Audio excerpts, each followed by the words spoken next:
அஸ்ஸலாமு அலைக்கும். Happy good day. சேமியா கிச்சடி பொலன்னு கையில் ஒட்டாமல் ரொம்ப டேஸ்டியாக எப்படி செய்யலான்னு பார்க்கலாம். எங்கள் வீட்டில் இதை கார சேமியம் தான் சொல்லுவோம். சாப்பிட்றதுக்கு உண்மையிலே அவ்வளோ டேஸ்ட்டாக இருக்கும். ஈஸியாகவும் சமைச்சிடலாம். வாங்க இது எப்படி செய்யலான்னு பார்க்கலாம். ஒரு பேன் எடுத்துக்கோங்க. இப்போது இதில் நான் அணில் சேமியா 1.5 பாக்கெட் அளவு சேர்த்துக்கிறேன். இப்போது இந்த சேமியா ட்ரை ரோஸ்ட் பண்ணி எடுத்துக்கலாம். கருக விடக்கூடாது. லைட்டாக பொன்னிறமாக வர அளவுக்கு வறுத்து எடுத்துக்கோங்க. இந்த அளவுக்கு வறுத்து எடுத்துக்கோங்க. இப்போது இந்த அளவுக்கு ட்ரை ரோஸ்ட் பண்ணி எடுத்துக்கிட்டு இப்போது அதே பேனில் 4 ஸ்பூன் அளவு ஆயில் சேர்த்துக்கோங்க. மீடியம் சைஸ் வெங்காயம் நீட்டு வகத்தில் கட் பண்ணி சேர்த்துருக்கேன். 1 கப் அளவு சேர்த்துட்டு இப்போது தேவையான அளவு உப்பு சேர்த்து நல்லா வதக்கி விடுங்க. 1/2 ஸ்பூன் அளவு இஞ்சி பூண்டு பேஸ்ட்டு சேர்த்துக்கோங்க. சேர்த்து லைட்டாக வதக்கி விடுங்க. வதங்கின அப்புறம் ஒரு தக்காளி கட் பண்ணி சேர்த்துருக்கேன். இதோட ஒரு பச்சை மிளகாய் சேர்த்துக்கிறேன். சேர்த்துட்டு நல்லா வதக்கி விடுங்க. தக்காளி இந்த அளவுக்கு நல்லா மேஷ் ஆகிற வரைக்கும் வதக்கி விட்டுக்கோங்க. இப்போ இந்த அளவுக்கு நல்லா வதங்கின அப்புறம் 2 பீன்ஸ், 1/2 கேரட் கட் பண்ணி சேர்த்துருக்கேன். கொஞ்சமாக 1/4 டீஸ்பூன் மஞ்சள் சேர்த்து நல்லா வதக்கி விடுங்க.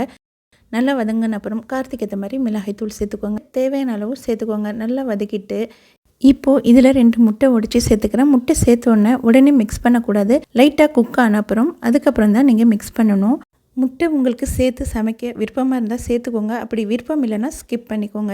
இப்போது லைட்டாக குக் ஆகிடுச்சு. இதுக்கப்புறம் நல்லா மிக்ஸ் பண்ணி விடுங்க. மிக்ஸ் பண்ணிவிட்டு தேவையான அளவு தண்ணி சேர்த்துக்கலாம். தண்ணி எந்த அளவுக்கு சேர்க்கணும்னா சேமியா சேர்க்கும்போது தண்ணியும் சேமியாவும் ஈவனாக ஒரே அளவு இருக்கணும். இதுக்கு மேலே நீங்கள் சேர்த்திங்கன்னா குழஞ்சிடும். இப்படி உங்களுக்கு ட்ரையாக நீங்கள் ஃபில் பண்ணிங்கன்னா கொஞ்சம் தண்ணி தெளித்து விட்டுக்கோங்க. தேவையான அளவு தண்ணி சேர்த்து தண்ணி கொதிச்ச அப்புறம் வறுத்து வச்ச சேமியா எல்லாமே சேர்த்துக்கலாம். சேர்த்து நல்லா மிக்ஸ் பண்ணி விடுங்க. உங்களுக்கு தண்ணி கம்மியாக இருந்துச்சுன்னா கொஞ்சமாக தண்ணி தெளித்து விட்டுக்கோங்க. இப்போ கட் பண்ணினா கொத்தமல்லி சேர்த்து மூடி போட்டு குக் பண்ணி எடுத்தால் சூப்பர் சாஃப்டான பொலன்னு சேமியா கிச்சடி சூப்பரான டேஸ்ட்டில் ரெடி ஆச்சு. அவ்வளோதான். சூப்பர் டேஸ்டியான இந்த சேமியா கிச்சடி மறக்காமல் உங்கள் வீட்டில் ட்ரை பண்ணி பாருங்கள். ட்ரை பண்ணிவிட்டு எப்படி இருக்குன்னு கமெண்ட் செக்ஷனில் கமெண்ட் பண்ணுங்கள். உண்மையிலே இது சாப்பிட்றதுக்கு அவ்வளோ டேஸ்ட்டாக இருக்கும். இந்த சேமியா கிச்சடி குழையாமல் கையில் ஒட்டாமல் அவ்வளோ சாஃப்டாக டேஸ்டியாக ரொம்ப நல்லா இருந்துச்சு. மறக்காமல் இந்த ரெசிபி உங்கள் வீட்டில் ட்ரை பண்ணி பாருங்கள். தேங்க்யூ ஃபார் வாட்சிங். Happy good day. அஸ்ஸலாமு அலைக்கும்.